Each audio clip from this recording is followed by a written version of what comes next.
The top 15 worst SpongeBob episodes, part 1, 15 to 7.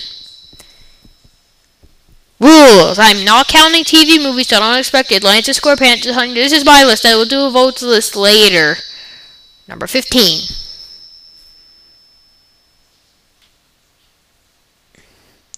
Karate Choppers. Boo! This is a season 1 episode, so it's good. Boo!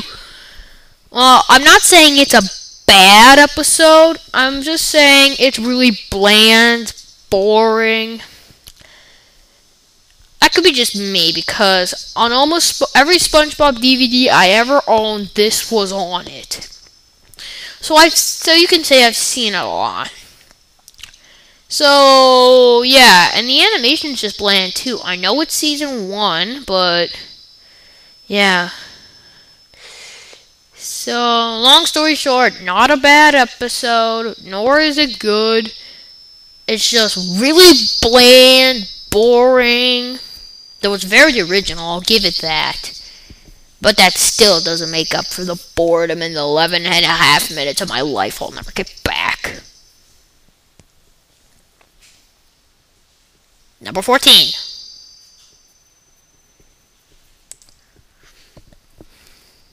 House Fancy. Now, before you tear me to death with your content on why is it so low on this list, let me explain.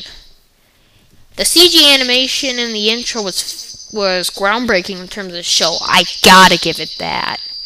But other than that, it's just a bland, unoriginal episode.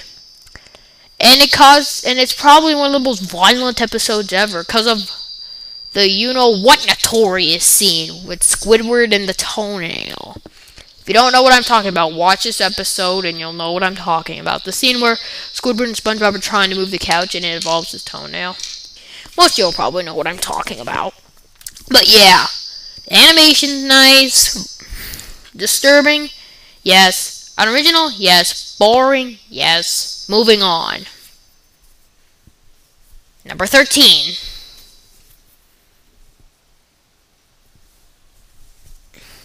Krabby Road.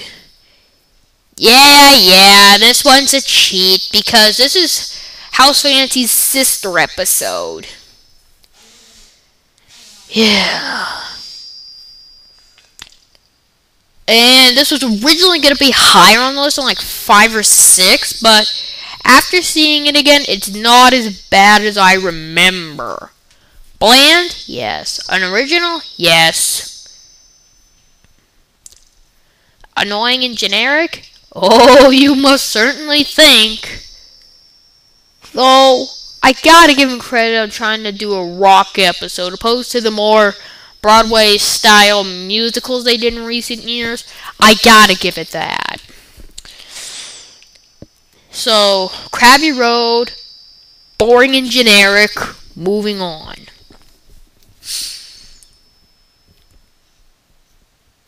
Number 12.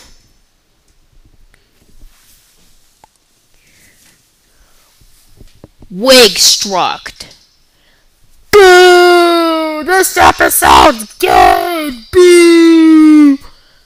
Now, like most of the other episodes that I've already mentioned, but out of all of them, this is probably the second most bland.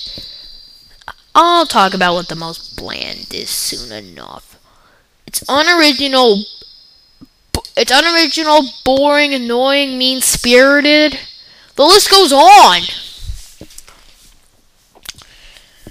This is just a really bland, boring, generic, mean-spirited episode. And it's probably one of the most forgettable episodes on this list. So, Wig-struck, boring, generic, mean-spirited, forgettable, moving on.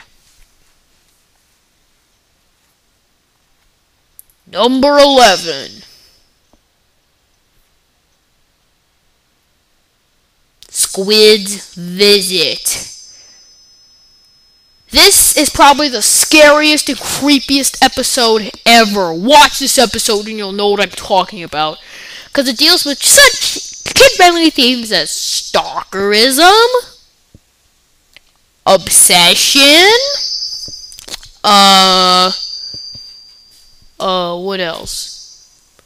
Psychological horror, stalkerism, obsession.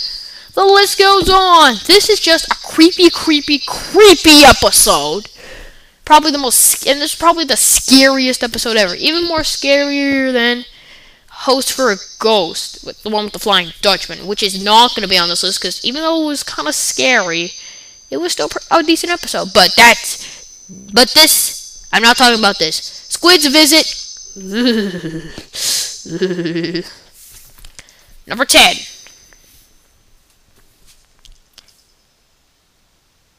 Chum Bucket Supreme. Remember when I said in Wakestruck that Wakestruck was the second most blandest episode ever? This is the most blandest episode ever! Let me elaborate. Plankton's trying to get an advertisement thing for the Chum Bucket by saying chum is metabolic fuel. Yeah. How can kids understand that? And Patrick comes and say, chum is fun. What? Anyway, Mr. Krabs and SpongeBob thinks that he stole the formula, but he didn't. It's just the marketing campaign, because everybody says how bad the food sucks, but the marketing's good. Hotel Transylvania in a nutshell, everybody. Anyway, sorry about that. Moving on. Bland episode. Blandest ever. Number 9.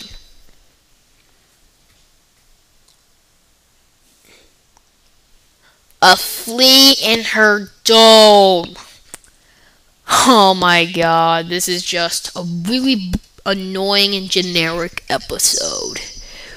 Basic plot. Sandy comes back from Texas bringing a flea. SpongeBob, Sandy, and Patrick fight over a flea collar until the fleas get bigger, and then they decide, well, gee, fleas can't swim underwater.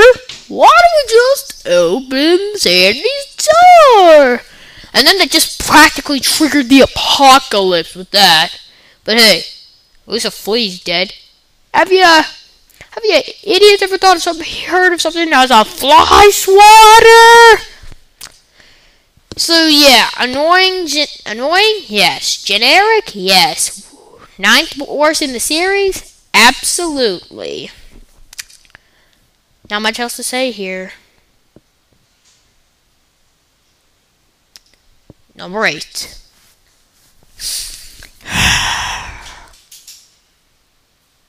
The Splinter. This is probably, out of all of them, the goriest episode in the series. But not the scariest. Like I said before, that honor goes to Squid's Visit. This is a really disgusting episode. First off, you just start off with some filler until SpongeBob falls, and then he gets a splinter.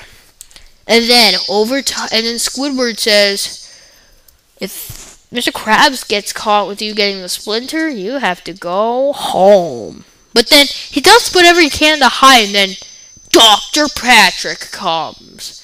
And then pours garbage on it, and the elk is all pussy and stuff. And Mr. Krabs finally sees it, and then he just pulls out, and then, first off, some confetti comes out, and then pus starts. I might need to wash my brain after the end of the episode. Number 7.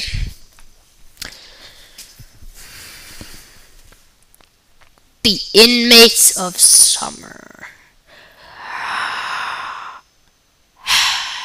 Yeah. This episode is awful. Where do I start? 1. SpongeBob and Patrick are idiots in this episode. Because when SpongeBob and Patrick are leaving for summer camp, they don't notice their boat gone. And guess what? This is funnier. They think the prisoners are campers. I can understand the guards and scoutmasters because they dress alike. But inmates as campers? How stupid are these guys? Anyway, it's a musical, annoying, generic, and even a bit creepy. Watch the episode in CD for yourself. Inmates of Summer, really generic.